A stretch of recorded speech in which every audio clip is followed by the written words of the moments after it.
მეექვსე შვიდეულის ხუთშაბათს, იმ დიდი დღისა და დიდი ღმერთისა და ჩვენი მაცხოვრის იესო ქრისტეს გამოჩენის შესახებ. ძმანო და მამანო, აი უკვე მოახლოვდა ამ 40 დღის დასასრული. მოდით დადიდება მივაგოთ ღმერთს, რომელმაც მათი განსრულების ღირსი გაგვხადა და ამ დაწესებული შრომის სამოღვაწეოდ გაგვაძლიერა.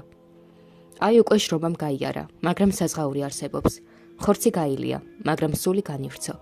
ასე რომ ჩვენი უფლის იესო ქრისტეს ვნებებისა და ნათლით შემოსილი აღდგომის მშვიდობით ხილვისათვის და თაყვანისცემისათვის ვილოცოთ.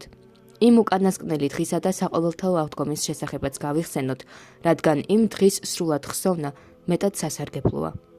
მოდით ძმებო და სიცოცხლის აღთქმა იმ უკანასკნელი დღისთვის აღვთქვათ.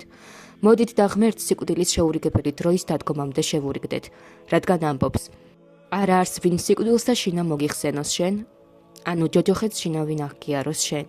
ჩვენი ძმების ყოველდღიურ გატაცებას, ანუ გარდაცვალებას შევხედოთ. ამ ცხოვრების ამოვება განვიცადოთ. გავიაზროთ, რომ დაკლის ჟამთან ვითარსაც ხვარნი, მიახლოვებულნი ვართ. დღეს რომ ვართ და ხვალ კი არა. აი უკვე ძმა ლიბერიოსიც გატაცებული იქნა და მისმა დაძინებამ ჩვენი ღატაკი სული მეტად მობიერი გახადა, რადგან როგორც ამბობენ, სენაკში უეცრად აღსრულებული აღმოჩნდა. მიყრდნობით მწოლარე, ძინარის სახით. მისი აღსასრული ასე მოხდა, ხოლო ჩვენი როგორი იქნება არ ვიცით. როგორი სიკვდილით მოკვდებით, არც ეს ვიცით, უეცრად თუ სნოვლების შემდეგ, ხმელეთზე თუ ზღვაში, სიმარტოვეში თუ ძმებთან ერთად. რამე თუ ვინც ნაგონებაი უფლისაი, ანუ ვინ თანამზრახველეყო მას, რომ გაეგო დღე და ჟამი და ფორმა საკუთარი აღსასრულის. რადგან ჩემო ძმებო, სიკვდილის სასჯელი ნამდვილად შიშის მომგვრელია და ცოცხალი ღმერთის ხელში ჩავარდნა საზარელია. ამიტომ გებედრებით, მუდამ ვიზრუნოთ, მუდამ ვიშრომოთ, მუდამ საღვთო მცნებათა მიხედვით გავისარჯოთ.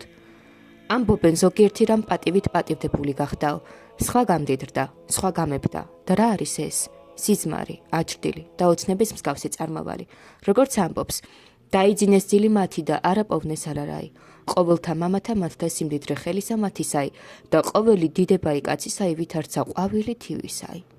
ხოლო თუ კი საპატიო სახეების ნახვა ჭეშმარიტად მოგსურვებია, მოდი და ნახე, მარადიული პატივი როგორ მიიღეს და ღმერთის რჩეულებმა გამორჩეული საქმეები როგორ აკეთეს, რადგან ზოგიერთმა მოციქულობა მიიღო, ზოგიერთმა წინასწარმეტყველება, სხვამ მოწამეობა, სხვამ კი მონაზვნობა და სხვამ, თუმცაღა უფრო ნაკლები, მაგრამ საცხოვნებელი, რომელთა სახელები ცხოვრების წიგნშია, რომელთა პატივი დაუსრულებელია და დიდება გამოუთქმელი.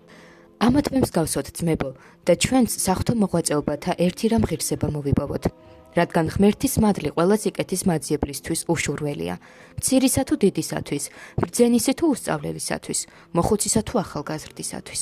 ხოლო თუ კი ამ წმინდა ღირსებებს არ შევიძენთ, უკვდავის სიძე ჩვენ ზეციურ საქორწილო ოთახში არ მიგვიღებს. არამედ დაგვიკეტავს კარს და იმ დროიდან ჩვენთვის ვაება იქნება. უფლის სიტყვის ამებრ.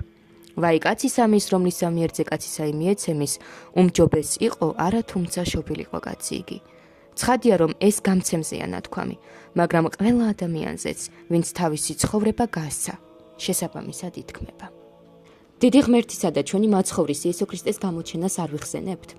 მარცხნივ მდგომარეთა იმ შიშის მოგრელ განაჩენს არ ვიაზრებთ, რომელსაც მიუკვერძობელი მსაჯული განაწესებს. ჩაუქრობელ ცეცხლსა და მარადიულსა და დაუთქმელ ტანჯვას არ ვიხსენებთ. ჰოი ამ ყველაფერს ვინ მიხვდება? გონიერი მესაჭე ვინ იქნება თავისი ხომალდი რომ მიმართოს და სული თვინიერ დანთქმისა უკეთური სულებისაგან და სიბნელის მთავრებისაგან გადაარჩინოს.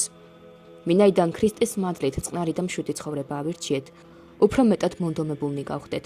ყველანაირი შრომა გულმოდგინეთ ვიტვირთოთ და ჩვენი სხეულის თითოეული ნაწილი ღმერთის შიშით შევავიწროვოთ. თვალები უღირსი ხედვისგან შევაჩეროთ, ყურების მენისგან, ენა ბოროტმეტყველებისგან, რადგან ამბობს, რომელიც ვირს აიტყოდის ძმისათვის ისათვის, გინაშ ჯიდეს ძმასათვისა, იგი განიკითხავს ჟულსა და დასჯის ჟულსა. ხელი საქმისათვის ძალის შესაბამისად გავანძრიოთ, რადგან უსაქმურისათვის ჭამა არ არის ნაბრძანები. ფეხები მშვიდობის გზაზე გავმართოთ, გულს უკეთური სიტყვებისკენ ნუ გადავხრით, ნურც ცოდვის მიზეზებს ვიმიზეზებთ, არამედ ყველაფერი სათანადოდ და წესიერად გაკეთდეს, რათა ყველაფერში კეთილად ვიცხოვროთ და მარადიულ სიკეთეებს მივიახლოთ, ჩვენი უფლის, იესო ქრისტეს მიერ, რომლისაც არის დიდება და სიმტკიცე, თანამამით და სულით წმინდით ურთ, აც და მარადის და უკუნითი უკუნისამდე. ამინ.